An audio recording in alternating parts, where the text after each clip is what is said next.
好，同志们，我们伟大来的，我们是中国现在 China Now, with your gang of two, Nan who is the senior investigative reporter for Epoch Times, and yours truly, Michael Olson, who long ago was dissuaded from becoming a China hand by the great helmsman himself, now Jushi.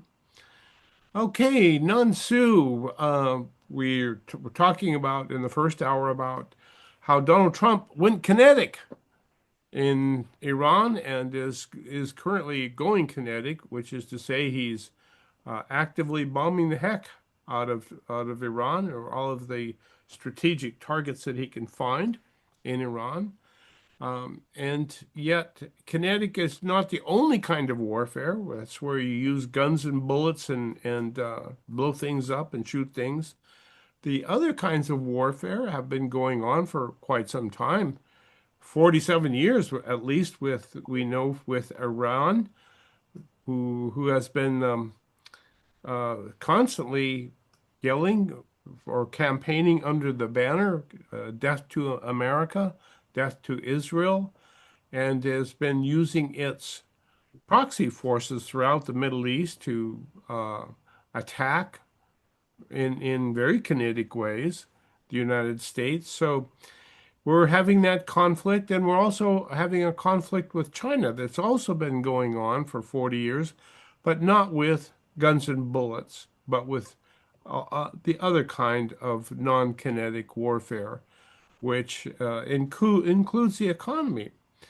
And that's something that we've talked about for almost 290 shows, how China has been outcompeting the United States in economic warfare because we have not been looking at our competition with China as economic warfare.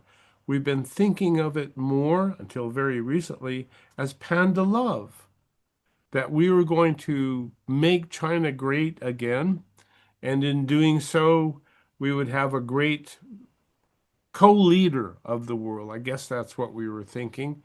And now we're coming to the conclusion that China has done such a good job of taking advantage of that panda love that now they are a existential threat to our way of life.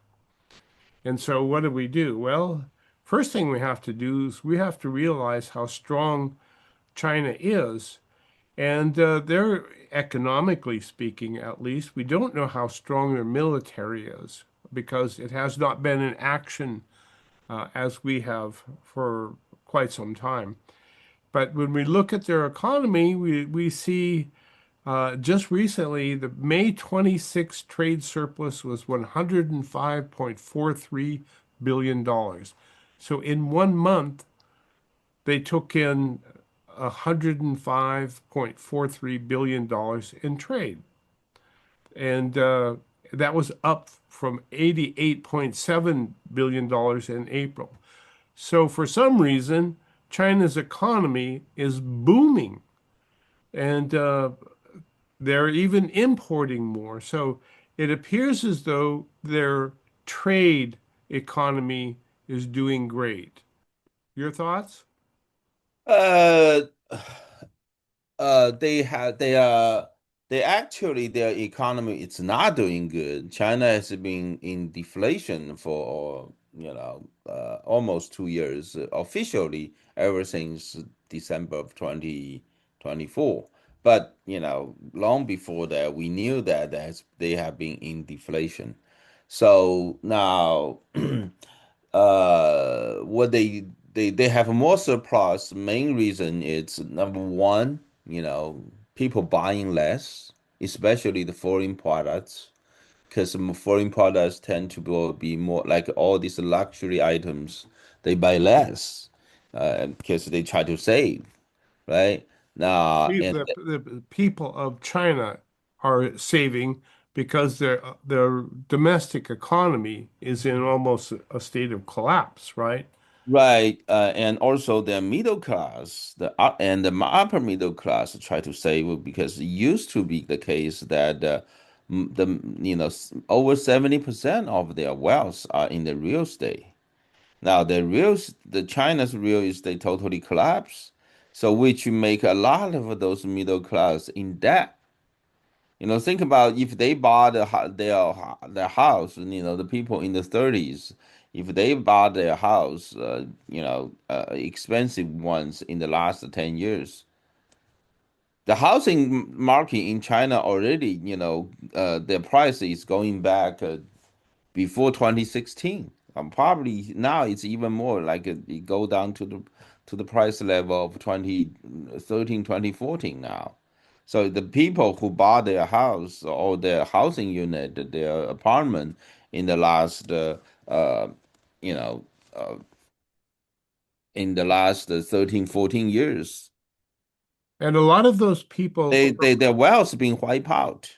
yeah, a lot Right. of those people who purchased their new homes in these beautiful new skyscrapers that haven't been finished, when they bought those houses or those condominium units or those apartments, when they bought them, they had to go to the bank and get and borrow the money to buy the home, and then they paid for the home all up front, and now they're paying the bank the mortgage.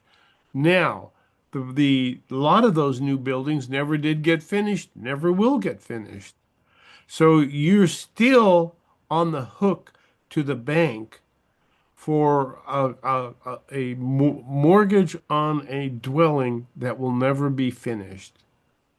Yeah, so that's why, people spend a lot less, not just in China, also in Hong Kong.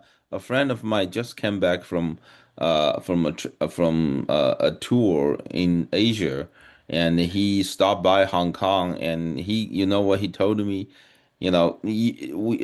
Everybody who went to Hong Kong before knows Hong Kong, Was one of the most exuberant cities in the world. That's how I saw it's it. a never resting city, Yeah, right? You have the light never turn off right. in many part of Hong Kong. They never turn off. They never shut down.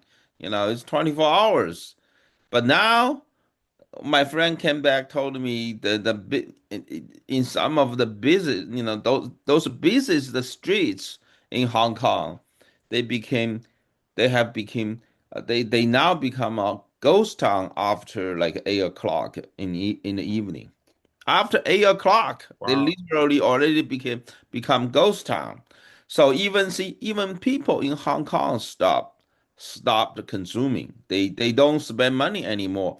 And what they do, they in the weekends, the people in Hong Kong, in the weekends, they take the train and go to Shenzhen, the other side of in China, inside China, get And going into China go from in Hong Kong. China to spend because things are a lot cheaper over there. So even the people in Hong Kong start saving the money.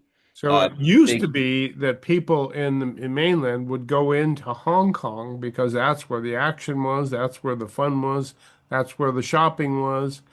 Not so much anymore. They're turning around going into Shenzhen, yeah, which is Shenzhen is that magic kingdom that Deng Xiaoping allowed its freedom, economic freedom, economic not freedom. the political one.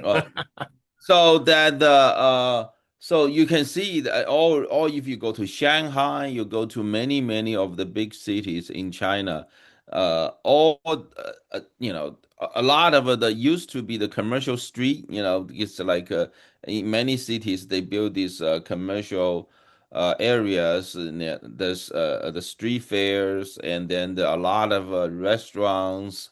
Those like the hub of the city. Yeah. Pedestrian streets, yes. Right, right. They all shut down. And all the restaurants get closed. The restaurant business right now, it's like it's basically it's a typical place. If you So, want to how do you open a restaurant, then this is the place for you to lose money. how do you describe an economy then in which you're generating huge sums of profits in manufacturing exports, but wherein the domestic economy is essentially flat broke and going the wrong direction. So people aren't spending anything in the domestic economy, but the industrial export economy is booming. So No, it's not booming. Okay, their export also go down, but compare with the well, difference between export. according to the uh, recent figures, they've got ballooned. In May, the trade surplus was $105 billion. The trade surplus is the difference between export and import. Okay. Okay, Yes. not So necessarily. you're selling more than you're buying. Yeah, you're selling a lot more, but the key here is that they don't make more money. See, now, first of all, their import goes down because of the economic shrinkage, right? The deflation, and people stop spending. Now, their export goes up, uh, but however, a lot of the exports are not going to United States anymore. Now, those exports, they're going to Indonesia, Malaysia, they make a lot less money. So if you make one spoon in China, you sell the spoon in the United States, you probably make $2. But Well, you sell the well, same spoon into to the Southeast Asian nations, you probably make 20 cents. You have to make a lot more to make the same amount of money. Just because the export increase doesn't mean they make more money. okay. So Well, that's one thing. So that's why the export is the only thing to keep their job, to keep people in with jobs. And now if they are really making that much money, then they wouldn't be facing this situation now they are facing, because keep in mind they're new grads from colleges. Only 20% of the new grads can get a job. People coming to the United States to study these famous universities, like Stanford, like Columbia, like New York University. They go back to China. They probably find a job in a small town government doing a staff do as a staff member of a small town government. There's a I, lot more people trying to find a government job. It's just because the private are free. iron rice bowl jobs. Right. Right. Well, just as a point of interest here, according to Econo Times, imports in May also increased 27 uh, 27.4%. So there's the amount of things China is buying is going up as 27.4%. But the Compare with last year or compare with last month? yeah, month on month, I think it is. Yeah, Fr- yeah, month on From month, April to right? May. Yeah, You have to look at the year to year, right? yeah. Yeah, they have been sold down, and then there are certain months they're going up, but that's not a surprise. And also, you have to really look in China's curve, their economic curve continuously in the continuous way, because economy is something it's very hard to like if you look at all the curve continuously. Because you make up the number 1 month, then you have to keep making Sure. up those numbers And until you cannot do it anymore. what was it Mark Twain said about statistics? There's lies, damn lies, and statistics. So there you go. Well, it's a point of fact that China is relying on its exports of quality manufactured goods. Remember the Well, Asian. let's change the way of saying it. And export is the only support China gets now That's it. for its economy. It used to be they used to have some three supporting points. One is investment. That include the investment from foreign countries, mainly the Western world, and their own investment. Now the investment are dying because Chinese government doesn't have money, and the foreign investment they are turning away from the Chinese market. That's number one. And the second support it's the real estate. So the real estate dying, totally collapsed, and then they ever since the beginning of 2023 they've been dropping like stone, free fall. And the real estate market is where 70% of the savings of the Chinese people were. Yeah. 70% was in real estate. And when 70% of your savings disappears, you're not going to be buying shiny, sparkly doodads and trinkets or anything else. You're only going to be spending money on that which you absolutely need. And Yeah. that So and then and so that's what's happening. So the only thing left to keep the economy continuously going is the export. But however, because of the Trump tariffs, because of the Western world, so now they're waking up to the dumping of China's exports, so that they are getting, it's coming, and it's already well, that's happening in what the United States. Then it's going to happen soon for the European countries. that's where we're headed right now. Wanted to talk about how China's export market has become so profound that it's kind of like been taking over the world when it gets right down to it, going back to the mercantilism of the 1600s, where you have a country who sees that it for it to become a world power, it must make all the money. It must not let anybody else make all the money. And so it must do what it can to make its industries, its export industries, the strongest in the world. So, how has China done that? Well, there's some interesting statistics out of the Organization for Economic Cooperation and Development, and it looks at the Chinese firms in strategic sectors. What was it Xi Jinping said? We're out of the business of making shoes and we're into the business of making high quality goods.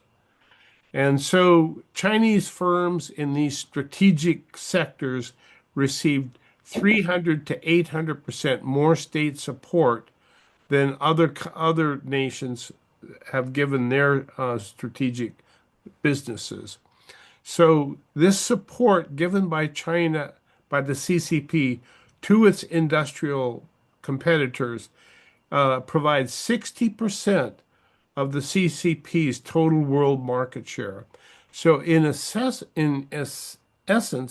the CCP has purchased 60% of the world's market in strategic goods by subsidizing its businesses.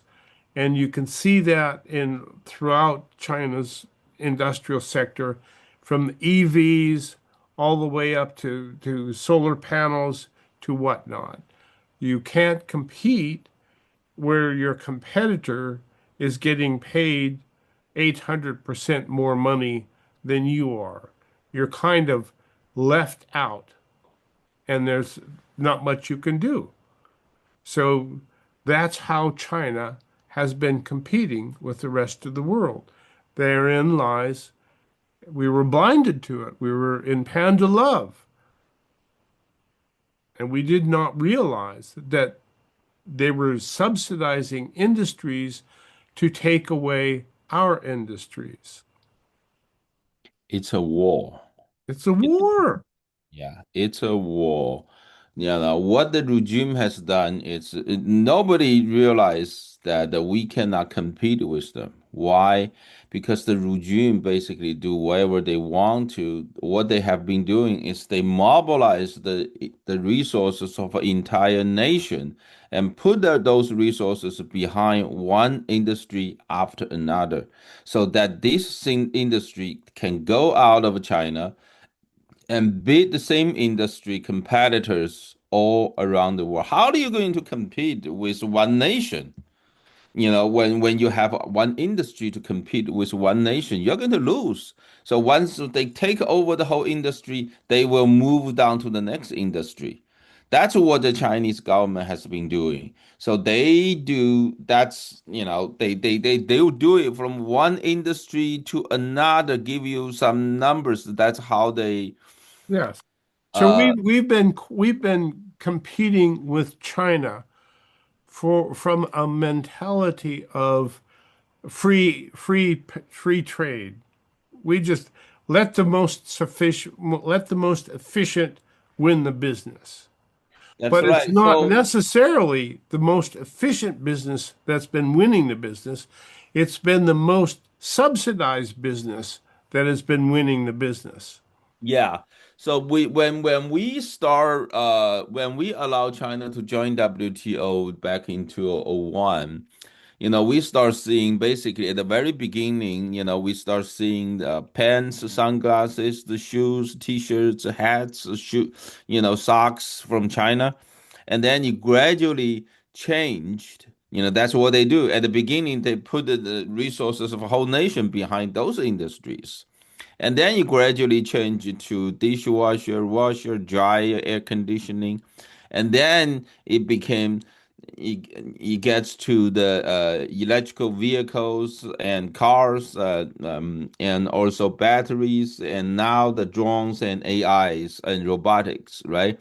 Right. Give you some old number that showing you China occupy made the global market. I'm talking about the global market. Washer, dryer, dishwashers more than 50% of the global market. Air conditionings more than 80% of the entire global air conditioners, and solar panels more than 80% of the global market. Clothes by items more than 50% made in China. Textile clothes exports more than one third of the global market, and furniture is more than 35% of the global market. And in 2024, China actually made two-thirds of electrical vehicles in the globe, in the whole world. The total Yeah. production of EV in the whole world was 17.1 million, while China made in China was 11 million.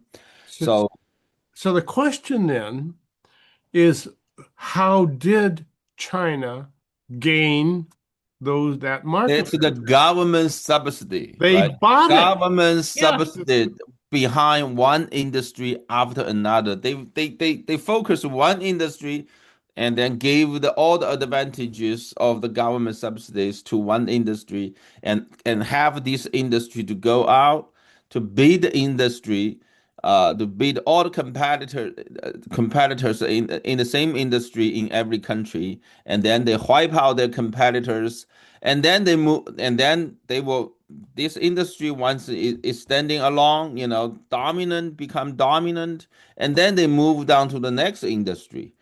So and then they will have the next industry go out to wipe out their competitors all around the world, and then they down the road they move to another one. That's what they have been doing.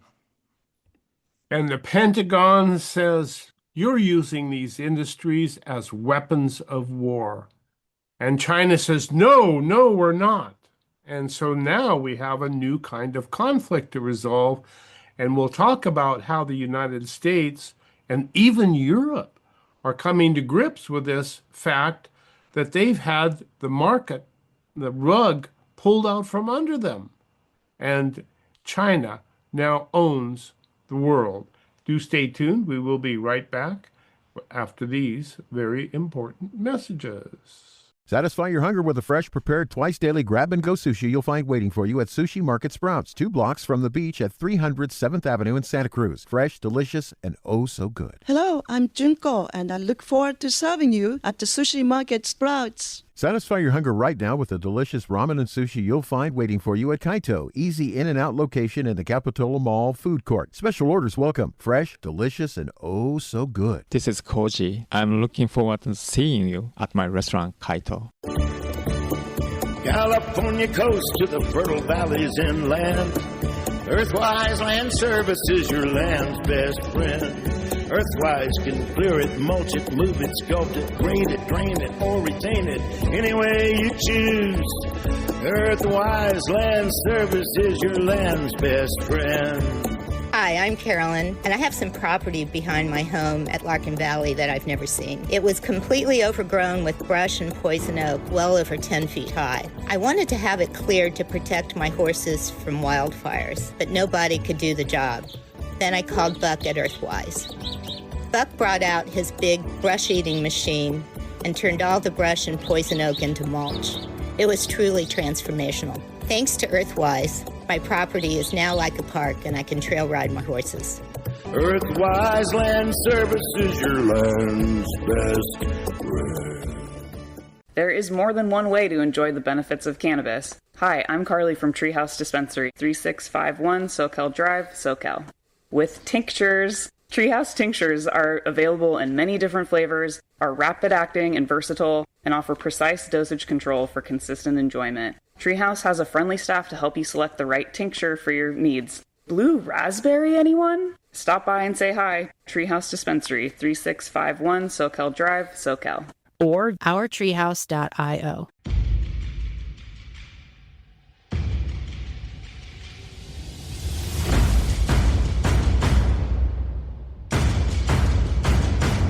Welcome back. This is China Now with your gang of two, Nansu, Michael Olson. Today we're talking about, we were in the first hour talking about a kinetic war between United States and Iran. We're shooting it up. We're shooting at each other, dropping bombs, raising all kinds of havoc. But there's another kind of war, which is a non-kinetic or a non-hardware war, wherein we fight with our economies, we fight with our culture, we fight with non-lethal weapons. One of the weapons that we've been getting trounced with over the last 40 years is Chinese industries. As Nansu was talking before the break, China is not afraid to subsidize its industries. It uses its subsidies to take over one industry, like, for example, making shoes. And then once it conquers the market, a huge share of that market, it moves on to another sector of the marketplace. And as Xi Jinping said, they're looking for quality manufacturing. So now, instead of shoes, they're focusing on EVs. They're focusing on photovoltaic cells. They're focusing on artificial intelligence and so on. They've moved all the way up to the top of that quality food chain, and now they're competing with us head to head by massively subsidizing their industries until they take over a significant share of the marketplace. That is a warfare. Now, the Pentagon, 3 weeks after Trump's visit to China, targets listed companies that it believes to be supporting the CCP military. Now, Nansu, as I understand it, all businesses in China must support the efforts of the CCP. Is that not true? Well, they have to, that's for sure. They have to. So all companies that are originated in China belong in one way or another to the CCP, because China belongs to the CCP, and that's just the way of it. And according to its United Front doctrine, everything and everybody associated with the CCP has to support the efforts of the CCP. So, in a very literal sense, what the Pentagon is doing, pointing to these companies in AI and solar and biotech and EVs and batteries and all of these things, they really are supporting the efforts of the CCP. And the Pentagon says we're at war with them. So this happened 3 weeks after the Trump visit. How do you figure that happened, Nansu?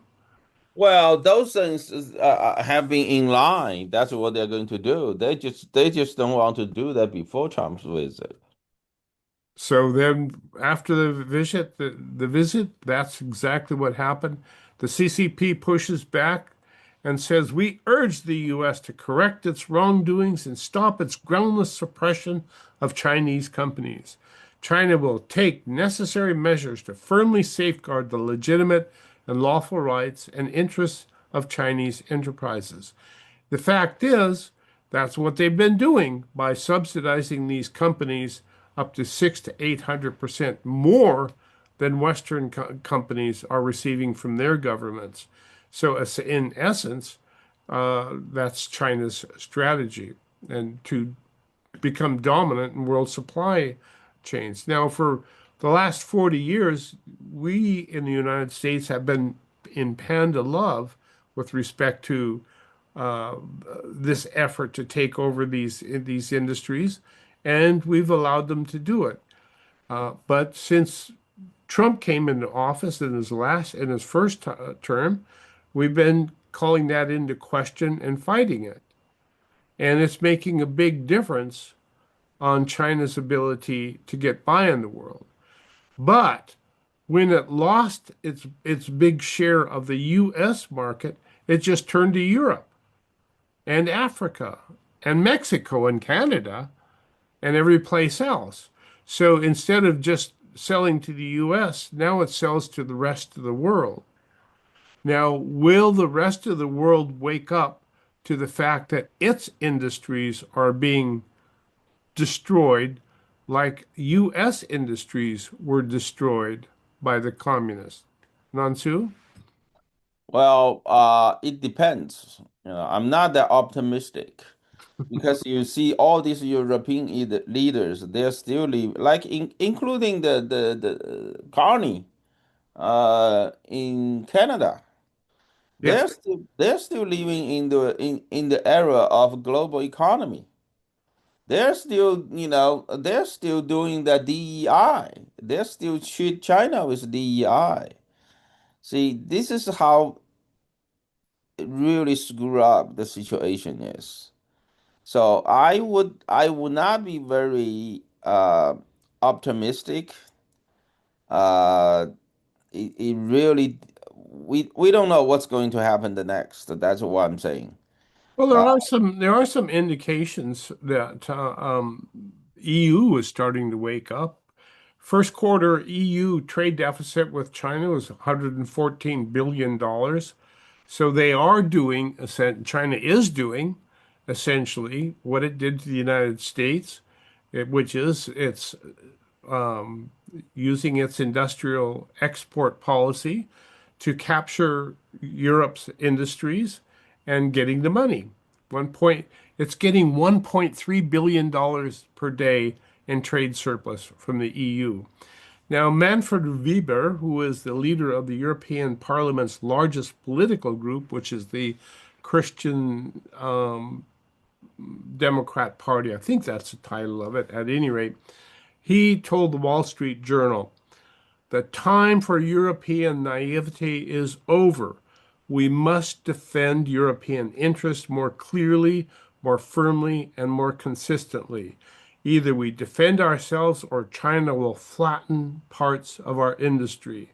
The EU must now use its trade policy instruments decisively and without hesitation. Now, that sounds to me like Donald Trump doctrine, but not the New World Order doctrine. uh, it just one person say something, it doesn't change a whole lot. Well, Uh, he is the leader of one of Germany's largest, or one of the European Parliament's largest political group, which is, I mean, he's a representative of a ch substantial chunk of the political landscape in Europe. So do you think they actually could wake up? I'm not that optimistic. That's what I'm saying. I hope You so. talk a lot about the big German petrochemical factory that's being set up in China. Well, obviously, um, China's going to make some money on that too. Yeah, well, we basically we are still waiting to see what their next move is. I think it's actually very important for our airlines, the European countries, to realize that. But you have to realize that this is a democratic, this all these countries have a democracy system. It really depending on how they're educating their own people.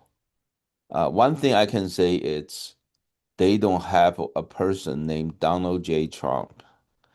Trump started this educational process back in 2016. Remember what he did in 2016? That as a president-elect, he's not even sworn into the White House yet. Less than a month after he won the 2016 presidential election, on December 2nd of 2016, he picked up the phone and called Taiwan's president, Tsai Ing-wen.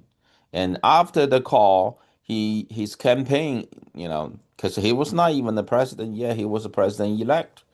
His campaign issued a statement which called the phone call between President Trump and Taiwan's president. It it's a phone call to Taiwan. Instead of saying Trump calling Taiwan's leader, but you actually say Trump calling Taiwan's president. That's how everything started. And then after he swore into the White House in 2017, January, he appointed um, Peter Navarro. And he's still there now in his second term as a White House senior advisor. Now, Peter Navarro, keep in mind, before he went to White House, uh, he wrote two books. One book, it's called Death Trap by China. Another book, it's called The Coming War on China. See, the policy is no different to any policy. It's no different than personnel arrangement. So Trump has everybody helping him to go through this process, starting from the 2016. But European countries, whatever they say, it's going to take them a long time to go through this process. we already went through 10 years, period, 10 years of period of policy change, how to dealing with China. European, they are way behind. Now, I used to believe that the European countries, China policy is like 3 to 5 years behind the United States. But I don't think that anymore because I used to think that the UK was 3 years behind, Germany was 5 years behind. But ever since Starmer became the UK prime minister, kind of like he was going backwards basically. Yeah. It's And then you have going back to the Obama years. yeah, and then you have Canada. After Carney Same became thing. the prime minister, he was going backwards too. So I don't know how they're going to handle their own situation. I don't think they're going to really wake up until their economy really collapse. Until they've lost their economy. Yep. So now, do you think we here in the United States have woken up to the extent that we need to wake up? I don't think so. Having read the social media posts protesting the Pentagon's listing of Chinese industries as being part of the Chinese military. The comments were overwhelmingly opposing the Pentagon doing that on the grounds that it wasn't fair. But to me, when these industries are being subsidized to the 800% more than anybody else is getting subsidized, huge subsidies, China is buying the market. And it is not a kinetic warfare in the fact that they're not dropping bombs on us, but they're overcoming our marketplace in doing so. And I don't think people really have yet come to the realization that this is every bit as dangerous or even more dangerous to a country's well-being than dropping bombs on them. If you drop bombs on somebody, you piss them off and they stand up and fight. But if you just take over their industries, they'll sit there and smile at you as you do it, which is what we've been doing for 40 years, smiling at them as they've taken over our industries. Now, don't you think that Europe has been watching what happened to us? If they're watching, they're there, but they're not watching. You look at all these European leaders, like a Starmer, like Macron, and the German Prime Minister. They're all the same way. They're still, you just watch the Davos forum back The in Davos, January. yes. There's all these European leaders. The United States, entire Trump team was there to talking about, and also that was in January, and also in Munich, the International Security Summit in February. The entire U.S. team was there talking about, Wake up, Europe. yeah, wake up, Europe, and I think I JD thought Vance is Rubio, JD. yeah, and Rubio, I think he did a lot better job than JD Vance last year. Rubio was very diplomatic and telling the United States, it's the son of Europe, and but United States is ready to take on to defend to defend the Western civilization. Even we are ready to do it alone. And we have been doing it alone. Yeah, And and and then the he's urging the European countries to join the United States to defend the Western civilization. And the biggest threat of the Western civilization is China. No and its doubt and about its it. proxies, Yeah. Iran. And you don't see, but see, the European countries, it's not a surprise to me that they talk about how much their economy get hurt. But I don't think they have changed their mind. When their economy get hurt, when China, basically dumping all their electrical vehicles and as well as everything else to the European, Everything, yes. they realize it, but they're not dealing with it in the right way. So Well, that how are they're all not this dealing talk, with it? They're not dealing with it at all, are they? well, they're some kind of like dealing with it. So, so they're just not dealing with it in the right way. So I doubt it's going to go anywhere soon. So we'll see. We'll see. Well, it like you said, Marco Rubio just said, "We'll take care of it. We'll fight it then," and we have been fighting it in a number of ways. The Pentagon calling out these industries that are essentially taking over the world's economies is one way. But we're also looking at coming to grips with how China has taken over the world's trade routes vis-a-vis its Belt and Road initiatives. China now, Chinese connected firms, the CCP connected firms, now have stakes, operating rights, or construction permits in 110 ports in 67 different countries. And we've been essentially over the last 40 years blinded by the fact that the CCP has been taking over the world's trade nodes, the connections that facilitate world trade. As we were blinded by our panda love, we've also been blinded by what's been going on at sea. Sea blind. We've been sea blind as well as infatuated with panda love. Now, not only does China control the nodes of trade, it also controls shipbuilding, and it's producing outproducing us with ships to the extent that the world's oceans will soon be filled with these Chinese built ships. So one thing, and then also shipping containers. So China makes 95% of the shipping containers that carry all the Chinese stuff on Chinese ships all around the world.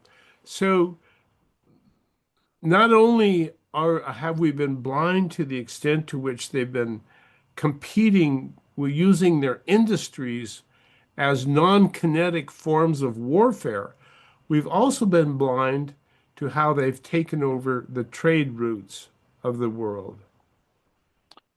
Well, see, the key here is, just go back to what you just stated. The key here is only if you're watching. I don't see, I don't think European leaders, they're watching. They're still, focused on the economic interests. That's no different than the negotiation between China and the United States. Starting from 2001 starting from 2001 when we allowed China to join WTO all the way until this first term of Trump. So we're negotiating all these years for our economic interests. It doesn't mean we woke up.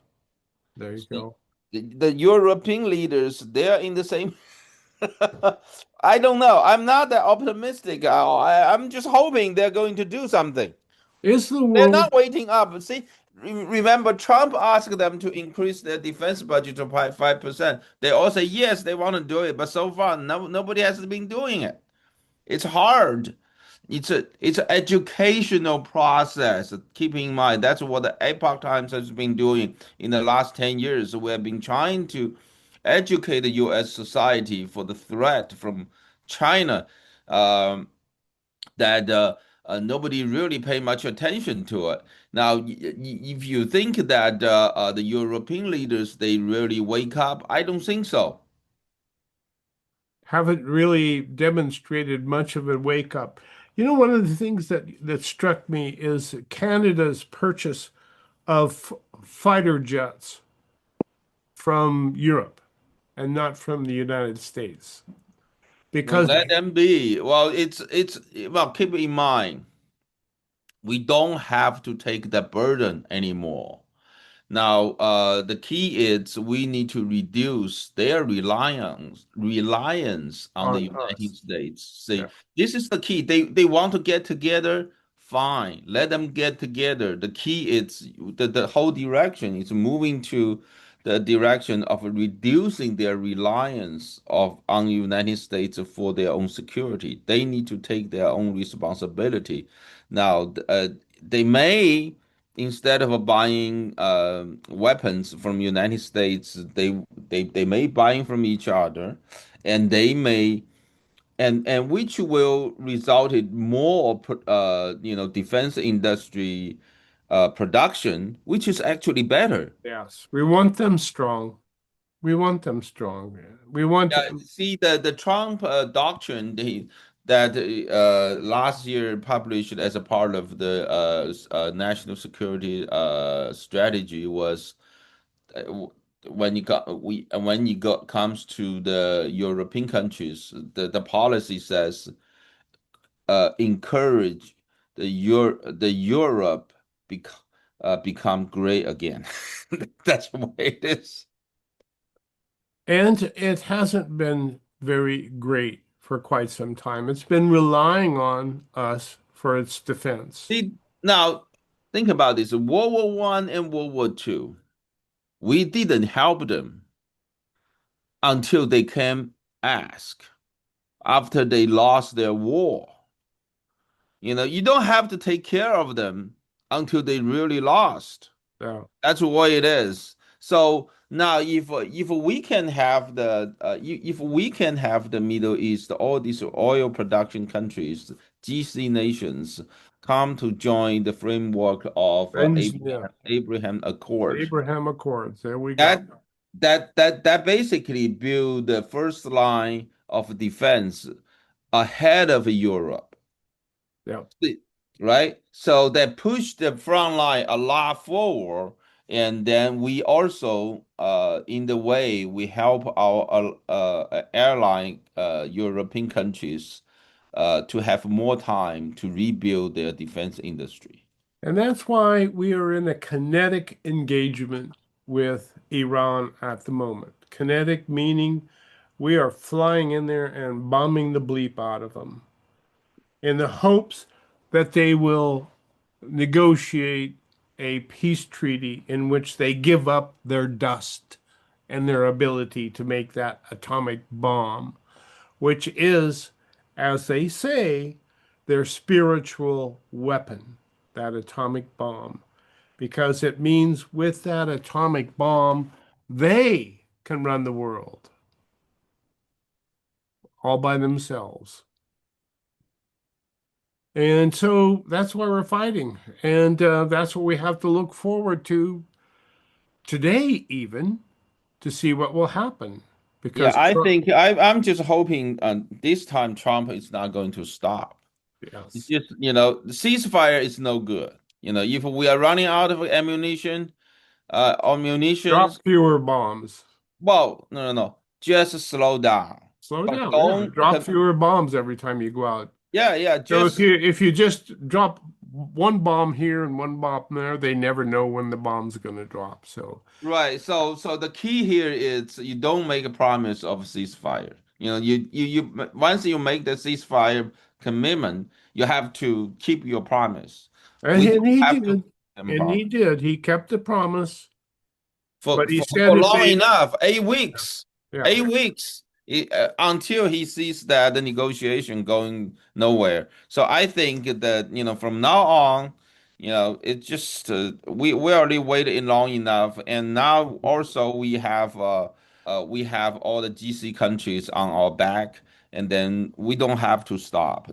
Just if we can slow down, but never stop the military operation and never promise a ceasefire. They want to well, negotiate, come negotiate. We'll keep, but however, at the same time, the military operation it's ongoing. I think that's the right direction. an editorial comment from China Now, courtesy of Nansu, and I happen to agree with him. Maybe there's another way of doing it, but we certainly haven't seen it Well, until we find out, right? until we find out. Well, thank you all for tuning in to China Now. We hope you stay tuned to what's happening in the world because it's getting weird out there.